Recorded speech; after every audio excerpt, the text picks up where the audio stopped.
네, 성도 여러분 안녕하셨습니까? 네, 오늘 주님의 위로와 평안이 여러분에게 함께하길 바랍니다. 날씨가 많이 더워졌습니다. 건강 유의하시길 바랍니다. 오늘은 신명기 강에 관련된 말씀으로 우리 신명기 21장 22절 23절을 먼저 봉독하도록 하겠습니다. 신명기 21장 22절 23절입니다. 사람이 만일 죽을 죄를 범함으로 너가 그를 죽여 나무 위에 달거든 그 시체를 나무 위에 밤새도록 두지 말고 그날에 장사하여 내 하나님 여호와께서 내게 기업으로 주신 땅을 더럽히지 말라. 나무에 달린 자는 하나님께 저주를 받았음이니라. 여러분, 신명기는 모세의 세 편의 설교로 이루어져 있습니다. 그리고 오늘 여러분이 읽은 시편 21편은 그분의 모세의 설교 세 편 가운데 두 번째에 해당하고 있습니다. 지난주 설교 여러분 기억나시나요? 기억 안 나시나요? 안 나시는군요. 지난주에 제가 여러분에게 내자를 가르쳐 드렸는데 무서워하지 말고 두려워하지 말고 떨지 말고 놀라지 말라. 요것만 여러분 기억하시면 돼요. 이게 전쟁에 나가서 이스라엘 백성들이 어떻게 해야 될 것인가에 대한 이야기였다면 드디어 21장부터 25장까지는 이제 이스라엘 백성이 가나안 땅에서 지켜야 될 생활 법률에 대해서 이야기하고 있습니다. 여러분, 생활 법률 하면 두 가지를 지키는 거예요. 법이 우리를 지켜주는데 이 법은 우리의 두 가지를 지켜줍니다. 뭐냐? 첫 번째는 사람을 지켜주고 두 번째는 재산을 지켜줍니다. 그래서 좋은 법, 좋은 사회는 뭐냐? 우리가 갖고 있는 생명, 사람과 그 다음에 그 사람이 갖고 있는 재산을 안전하게 지켜주는 사회가 좋은 사회라고 이야기합니다. 몇 달 전에 여러분 이태원 참사가 났습니다. 이태원 참사가 났을 때 사람들이 분노했습니까? 안 했습니까? 분노했어요. 왜 분노했을까요? 국가가 누구를, 우리의 생명을 뭐 하지 못했기 때문에? 지켜주지 못했기 때문에 분노한 거예요. 세월호 참사가 났을 때도 마찬가지입니다. 아니, 어떻게 국가가 이 어린아이들의 생명을 지켜주지 못했을까? 그래서 사람들은 말하죠. 지켜주지 못해? 미안해. 지켜주지 못해. 미안해. 만약 법이 우리의 재산을 지켜주지 못한다면 어떨까요? 오늘 여러분의 재산을 지켜주지 못한다면 아마 교회에 나오신 분 아무도 안 계실 겁니다. 어디 계세요? 집 앞에 뭐 들고 있을 거예요? 낫이라도 들고 있고 꽃갱이라도 들고 있으면 또 뭐 지켜야 돼요? 재산 지켜야 돼. 집 지켜야 될 수도 있습니다. 그래서 법률의 기본은 뭐와 뭐 지키는 거예요? 재산과 생명을 지키는 것이 법률의 기본입니다. 하나님의 나라도 마찬가지입니다. 이제 신명기 21장부터 25장까지 나오는 이야기가 바로 하나님께서 법을 주시는데 이 법은 너희가 가나안 땅에 살면서 어떻게 하면 너희의 생명과 곧 사람을 지키고 어떻게 하면 너희의 재산을 지키는가에 대한 이야기를 하고 있습니다. 자, 그래서 주제는 사람과 재산을 지켜주는 것이라고 이야기합니다. 그런데 21장에는 어떤 법률이 있냐면 21장에는 사람을 어떻게 지킬 것인가, 사람에 대한 법률을 기록하고 있습니다. 사람에 대한 여러 가지 규범들을 나열합니다. 살면서 어떻게 사람을 대할 것인가에 대한 사람에 대한 법을 이야기하고 있습니다. 그런데 21장을 자세히 읽어보면 매우 재밌습니다. 왜 재밌느냐? 죽은 사람을 어떻게 대할 것인가, 그리고 산 사람을 어떻게 대할 것인가, 이 두 가지 이야기를 하고 있다는 거예요. 자, 1절부터 9절까지는요, 누구의 손인지 몰라도 피살되어 죽은 사람을 어떻게 처리할 것인가에 대한 이야기가 나와 있습니다.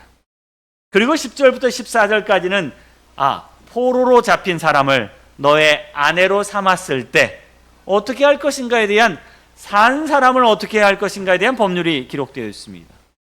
15절에서 17절까지는요, 두 아내를 얻었을 때 한 아내가 미워졌어. 그러면 이 미워진 아내를 어떻게 대할 것인가에 대한 법률, 곧 산 사람에 대한 법률이 나와 있습니다. 그리고 18절부터 21절까지는 우리 가운데 못된 아들이 있어서 그 못된 아들을 어떻게 대우할 것인가에 대한 산 사람의 법률이 있습니다. 그리고 마지막 절 22절과 23절은 나무에 사형당해 죽은 사람, 곧 죽은 사람을 어떻게 대우할 것인가에 대한 법률이 나와 있습니다. 이렇게 말씀을 보니 인간은 살아도 문제고 뭐해도 문제예요? 죽어도 문제예요.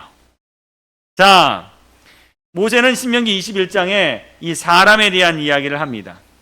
문제는 누구한테 있어? 누구한테 있어요? 사람한테 있어요, 여러분. 모든 게 문제는 사람이 문제예요, 사람이. 교회가 잘 되고 안 되는 것도 누구 문제야? 사람의 문제입니다. 어떤 사람은 이렇게 이야기했습니다. 사람이 먼저다. 근데 솔직히 말하면 사람이 먼저가 아니라 사람이 뭐예요? 문제다. 가 맞는 것 같아요. 법이 있는 이유가 뭘까요? 왜 법이 있죠? 여러분 법을 좋아하십니까? 싫어하십니까? 좋아하세요. 좋아하시는 분은 착한 분이세요. 왜? 법이 누구를 지켜주기 때문에. 나를 지켜주기 때문에 좋아해요. 근데 어떤 사람은 법을 싫어해요? 좋아해요? 싫어해요. 왜요? 자기를 안 지켜줘요. 자기를 어디로 보내요? 감옥으로 보내니까 법을 싫어합니다. 여러분, 이스라엘 백성들에게 법이 필요해요? 필요하지 않아요? 왜 필요해요? 질서와 뭐가 있기 위해서는 필요해요. 근데 이스라엘 백성들은 하나님의 백성이잖아. 그러니까 법이 필요하지 않을 것 같은데 하나님께서는 모세를 통해서 뭘 주셨어요? 법이란 걸 주십니다. 자, 신명기 21장에 법에 대한 이야기를 하면서 모세는 어떻게 이야기하냐면 만일 뭐뭐 하거든 이라고 이야기합니다. 만일 뭐 범죄하거든. 여러분, 만일이라고 이야기한 거 보니까 문제가 많을 것 같아요? 적을 것 같아요? 많지는 않을 것 같은데 사실 문제가 있어야 돼요? 없어야 돼요? 없어야 돼. 문제가 하나도 없어야 돼. 그럼에도 불구하고 문제가 생기거든 이라고 이야기합니다. 하나님께서는 이스라엘 백성들이 행복하게 살기를 원하셨어요. 그래서 그들이 사는 이 동네에 죄가 없기를 원했어요. 범죄가 없는 마을이 되기를 원했어요. 그런데 이 마을에 뭐가 있어요? 범죄가 있거든 이라고 이야기합니다. 사실 이런 일 없어야 돼요. 그런데 있거든 이야기합니다. 첫 번째, 법에 대해서 이야기하면서 이렇게 이야기합니다. 누군가의 손으로 죽임을 당한 사람이 있거든.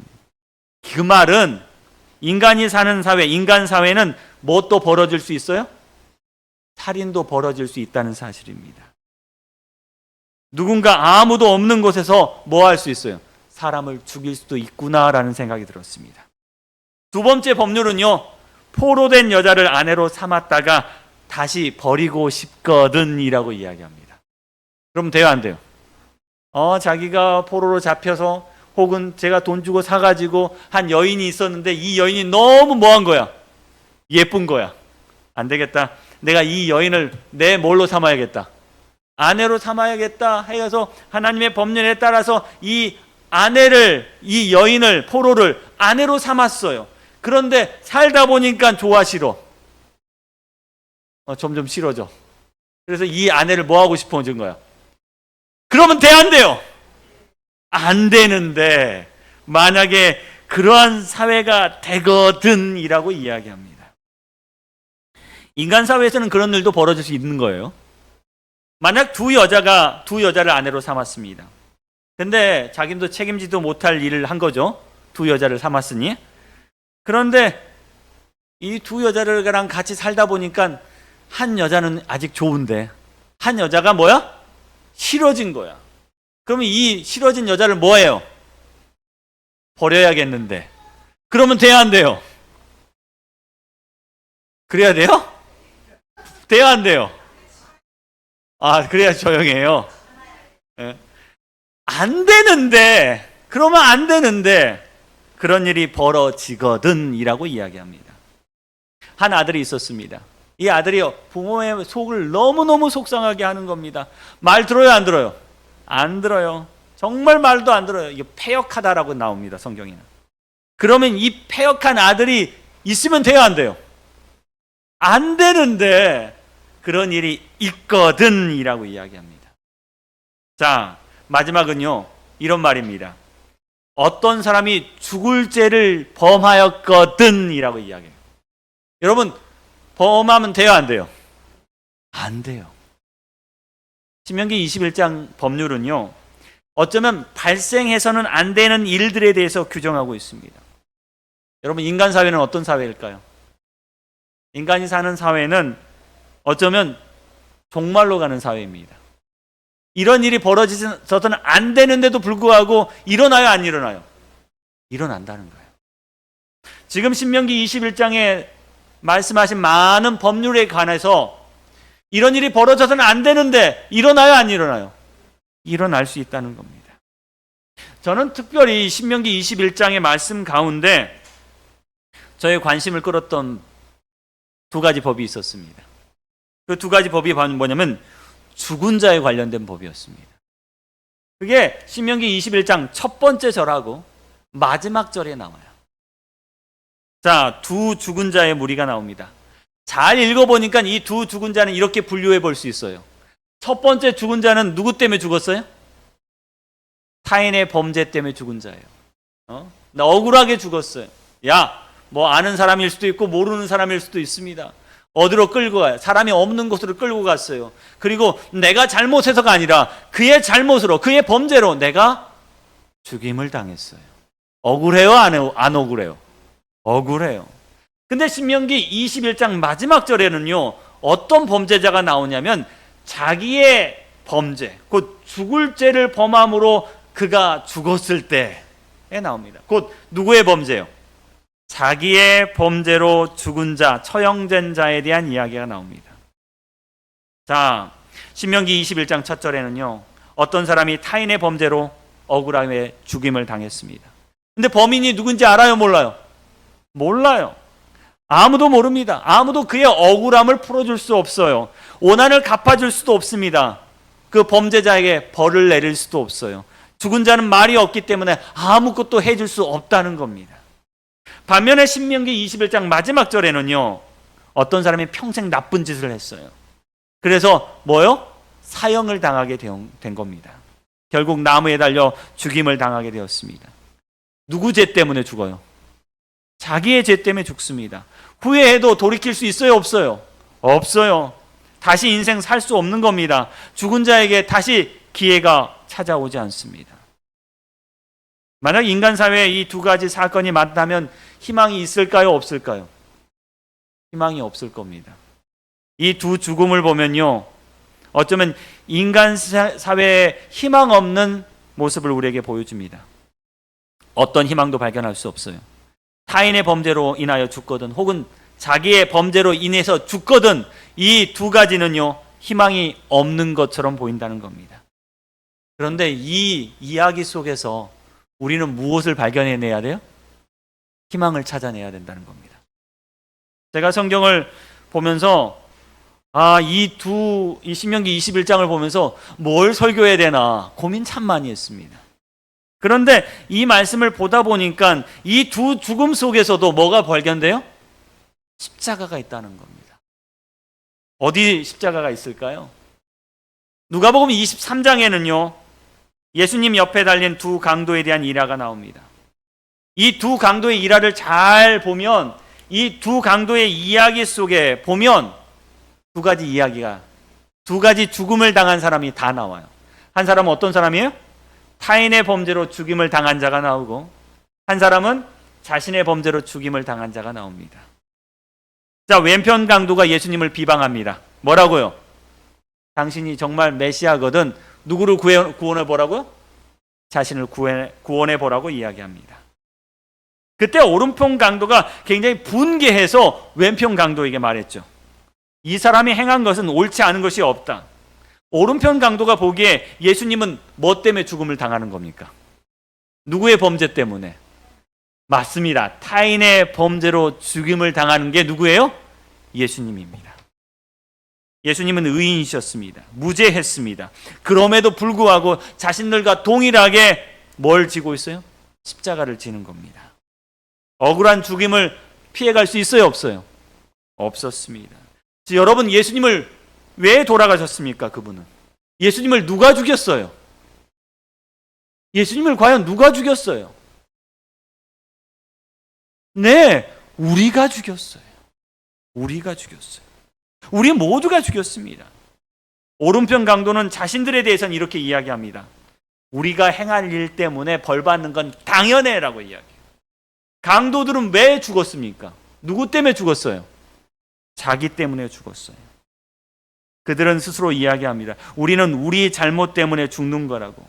이 죄인은 강도는 이 죽음을 피해갈 수 없었습니다. 우리는 이 십자가에 달린 그날, 십자가가 세워진 그날 두 가지 죽음을 모두 다 목격할 수 있다는 거예요. 하나는 타인의 범죄로 죽임을 당한 자, 또 하나는 자신의 범죄로 죽임을 당한 자. 우리는 모두 다 볼 수 있습니다. 다시 신명기 21장으로 넘어가 보겠습니다. 타인의 범죄로 죽임을 당한 자를 어떻게 처리하면 좋을까요? 성경은 이렇게 이야기합니다. 아직 부리지 아니하고 멍에를 매지 않은 암송아지를 취하여 물이 항상 흐르고 갈지도 않고 씨 뿌린 일도 없는 그 골짜기로 그 송아지를 끌고 가서 그 골짜기에서 그 송아지의 목을 꺾을 것이다. 여기에 있는 암송아지를 취하여 희생 제물을 드리라는 건데요. 이 암송아지는 누구를 상징하는 걸까요? 여러분, 이 암송아지가 누구를 상징하죠? 네, 예수님을 상징합니다.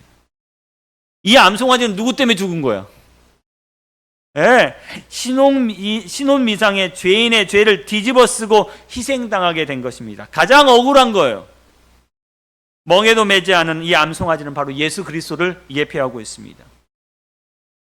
예수님께서는 누구를 위하여? 이 범죄를 위하여 십자가에 달려 돌아가신 것입니다. 그러면 신명기 21장에 있는 마지막 절에 있는 자신의 범죄로 인하여 죽임을 당한 경우에는 어떨까요? 그 시체를 나무에 밤새도록 두지 말고 그날에 장사하여 내 하나님 여호와께서 내게 기업으로 주신 땅을 더럽히지 말라. 나무에 달린 자는 하나님께 저주받았음이니라. 여러분, 이 성경절은 과연 누구의 이야기를 가리키고 있는 것처럼 보이십니까? 맞습니다. 이 성경절은요, 바로 예수님에 관련된 성경절입니다. 십자가입니다. 나무에 달리신 예수님, 우리를 위하여 대신하여 저주받으신 주님의 모습을 그대로 이야기하고 있다는 것입니다. 나무에 달린 자는 하나님께 저주받았습니다. 그것은 누구의 모습이었냐면 바로 예수 그리스도의 모습이었습니다. 바울은 이 구절을 읽었습니다. 신명기 21장을 읽었어요. 그때 신명기 21장을 보면서 누가 생각났어요? 예수님이 생각났어요. 예수님이 생각납니다. 그리고 바울은 이 부분을 그대로 갈라디아서 3장 13절에 이렇게 인용합니다. 그리스도께서 우리를 위하여 저주받은 바 되사 율법의 저주 아래서 우리를 속량하셨으니 기록된 바 나무에 달린 자마다 저주 아래 있는 자라 하였습니다. 누가 저주받았다는 거예요? 누가요? 예수님께서. 왜요? 누구를 위하여? 백성을 위하여. 솔직히 말하면 누구의 범죄로 죽음 당하는 자를 위하여. 타인뿐만 아니라 누구의 범죄요? 자신의, 나의 범죄, 우리의 범죄, 우리 모두의 범죄로 죽어야 하는 우리를 위하여 저주받은 자 되셨다고 말합니다. 베드로도 똑같이요. 신명기 21장 이 구절을 보면서 그의 성경 베드로전서 2장 22절로 25절에 이렇게 표현하고 있습니다. 뭐라고요? 친히 나무에 달려 그 몸으로 우리의 죄를 뭐 하셨으니? 담당하셨으니 이는 우리로 죄에 대하여 죽고 의에 대하여 살게 하려 하심이니라. 원래 누가 죽어야 돼요?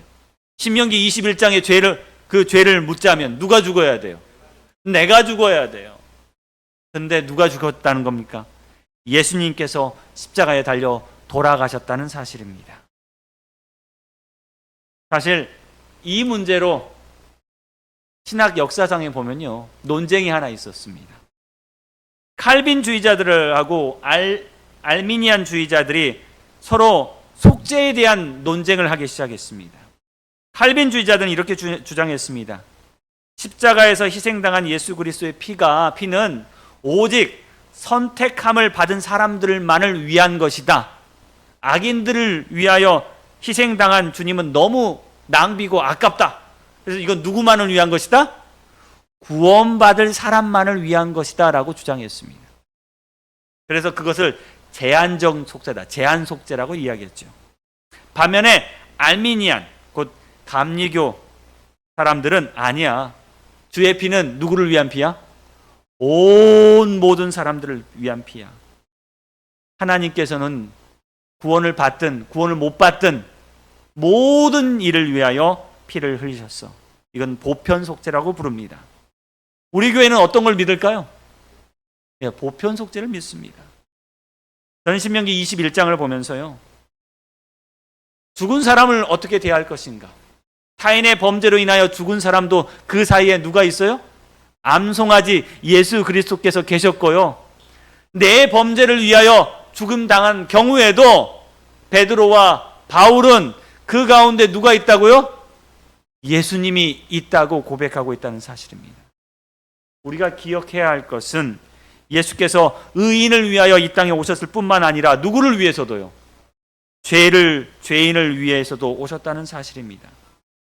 예수님께서 억울하게 죽임당한 영혼을 구원하기 위하여 오셨을 뿐만 아니라 자신의 죄 때문에 병들고 아프고 죽을 수밖에 없는 죄인을 위하여서도 오셨다는 사실입니다.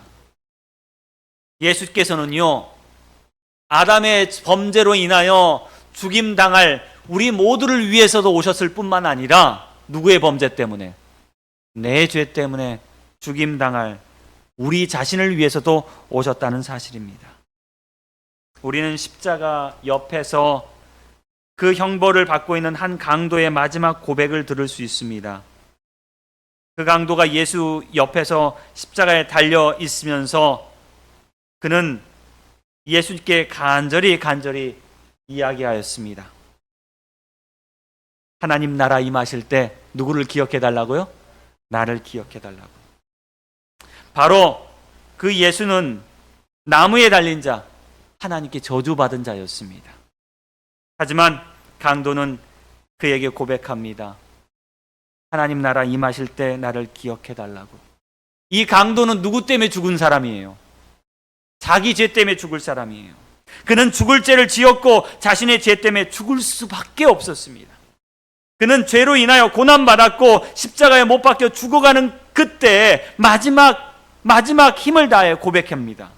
죽어가는 그때, 희망을 잃어가고 있는 그때, 죽음의 관문에서 그는 마지막 힘을 다하여 고백합니다. 뭐라고요? 하나님의 나라 임하실 때 나를 기억하도록. 이 장면은 위대한 진리라고 저는 생각합니다. 바로 주님이 왜 오셨어요? 바로 주님은 죽어가는 강도를 위하여 오신 것입니다. 오른편 강도가 나를 기억해 달라고 외칩니다. 바로 그 강도는 누구를 본 겁니까? 하나님을 본 거예요. 어디 위에서요? 십자가 위에서요. 저주받은 십자가 위에서 누구를 보았어요? 하나님을 보았습니다. 신명기 21장 마지막 절에 저주받은 이 법에 대하여 보면서 바울과 베드로는 누구를 보았습니까? 바로 예수를 본 것입니다.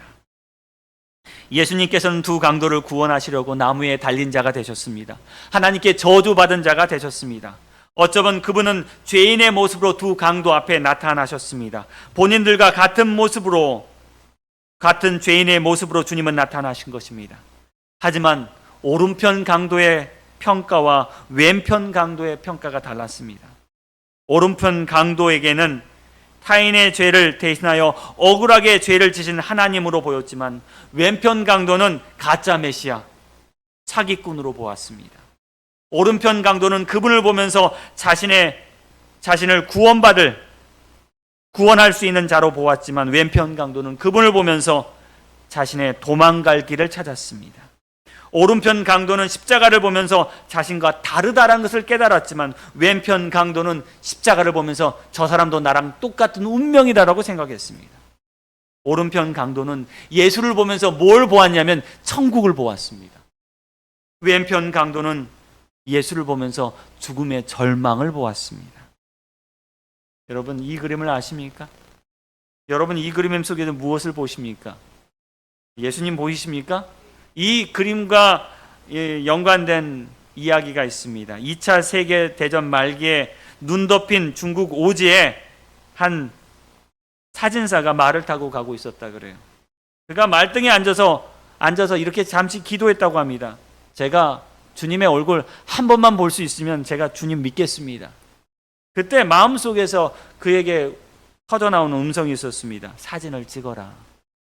사진사는 그 말이 뭘까 하면서 눈 위를 사진 하나를 찍었습니다.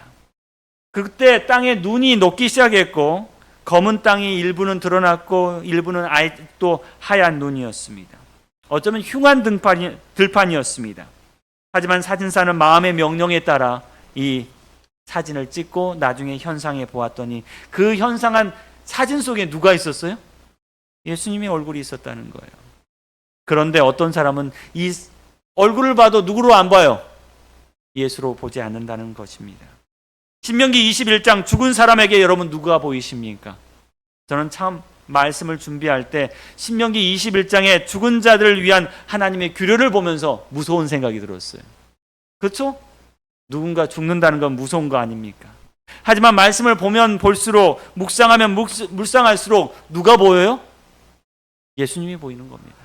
우리 죄를 대신 뒤집어 쓴 예수님이 보이시는 겁니다. 저주를 뒤집어 쓰신 예수님의 은혜가 보이기 시작합니다. 그 예수님을 볼 때 우리는 진정한 하늘을 볼 수 있습니다. 제가 한참 설교를 준비하고 있을 때 집사람이 저를 불러요. 이것 좀 보라고, 이것 좀 보라고.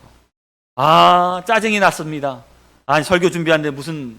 그런데 집사람이 아주 감동 깊은 영상을 저한테 소개했습니다. 그 제목이 뭔지 아세요? 28년 만에 하늘을 본 침팬지였습니다. 이 영상은요, SBS 뉴스 영상인데 이 영상을 한번 보시도록 하겠습니다. 우리 한번 영상을 틀어주시길 바랍니다. 자, 여기 누가 나옵니까? 예, 침팬지가 나옵니다. 네.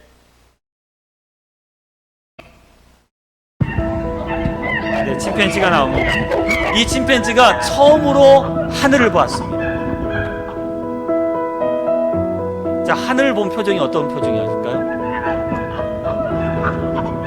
자, 동료 침팬지에게 안기고 처음 보는 파란 하늘이 신기한 듯 쳐다보고 있습니다. 걸어가는 중에도 힐끔힐끔 쳐다보는 하늘입니다. 이 침팬지에게 어떤 사연이 있었을까요? 이 바닐라가 살았던 곳은 태어나자마자 연구소에서 자랐다고 합니다. 실험용 철장 연구소에서 28년을 살았습니다.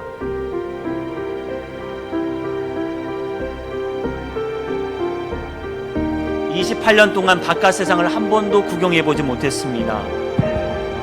이날 이 바닐라가 침팬스 보호소에 드디어 도착하고 생애 처음으로 뭘 봤어요? 하늘을 보았습니다.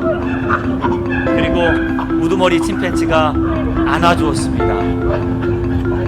그리고 환영합니다. 이제 드디어 어디를 누리게 됩니까? 자연 속에 살게 됩니다.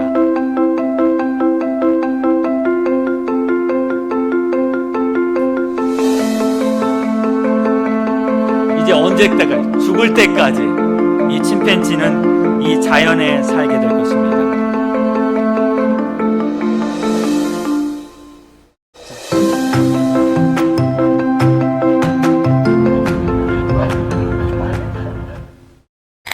네, 이 SBS 뉴스였는데요. 여러분, 십자가의 오른편 강도가 본 게 뭐였을까요? 그는 28년 동안, 어쩌면 28년 동안 평생 죄 짓고 살았어요. 그래서 결국 올라간 곳이 어디예요? 십자가예요. 어쩌면 신명기 21장 그 범죄 때문에 법이 적용된 게 그였습니다. 그런데 그 십자가에 올라가서 그는 누구를 보았어요? 28년 만에 처음으로 뭘 보았습니까? 천국을 보았습니다. 누구 때문에요? 예수님 때문에. 예수님 때문에 그는 천국을 보았습니다. 그리고 죽기 전에 그는 예수님께 고백합니다. 주님 나라 임하실 때 누구를 기억해 달라고요? 저를 기억해 주십시오.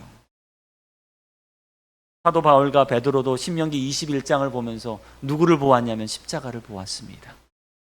오늘 여러분 말씀 속에서 십자가를 보게 되기를 간절히 바랍니다. 주님은 타인의 범죄든 혹은 자신의 범죄든 죽임 당할 자들에게 오셨습니다. 여러분, 타인의 범죄든 자신의 범죄든 거기에 뭐가 있기 때문에요? 죄가 있기 때문에 누가 필요해요? 속죄가 필요합니다. 예수님이 필요합니다. 모세는 우리가 철저하게 지켜야 될 법에 대해서 이야기하고 있지 않습니다. 희망 없이 보이는 인간 사회에 최소한 법이 필요해라고 이야기하고 있는 것이 아니라 희망 없이 보이는 인간 사회에 누가 필요하다고요? 예수 그리스도께서 필요하다고 이야기합니다. 인간 사회에 필요한 것은 바로 예수님이십니다. 죄와 허물로 연약해진 우리에게 필요한 것은 바로 그리스도의 속죄입니다. 우리가 원하든 원하지 않든 간에 우리가 범죄하든 만일 우리가 만약 범죄하거든 혹은 만약 범죄하거든 거기엔 규례가 있고 예수 그리스도의 희생이 있었다는 사실을 여러분 기억하기를 간절히 바랍니다. 우리가 범죄하거든 거기에 누가 계세요? 예수님께서 계십니다. 그 속죄의 은혜를 누리기는 우리 모두가 되길 바랍니다. 우리가 예수의 십자가를 보면서 하늘 천국을 발견하는 저와 여러분 되길 바라며 말씀드리겠습니다.